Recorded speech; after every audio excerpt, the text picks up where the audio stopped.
হরি হরি, রাধে রাধে, শুভ সকাল বন্ধুরা। বড়া বানাচ্ছি। বেতো শাক কেটে নিয়েছিলাম,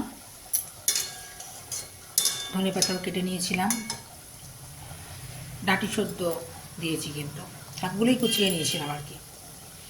আর এর মধ্যে মটরশুঁটি আছে, ভালো করে জল দিয়ে ধুয়ে নিয়েছিলাম।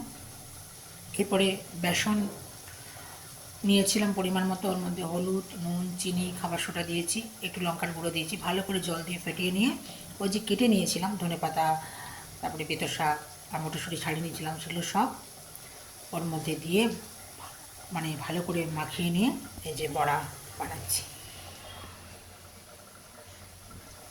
হরি হরি, রাধে রাধে। ভালো থাকবেন বন্ধুরা, ভালো থাকাটা হচ্ছে সব থেকে বড় কথা।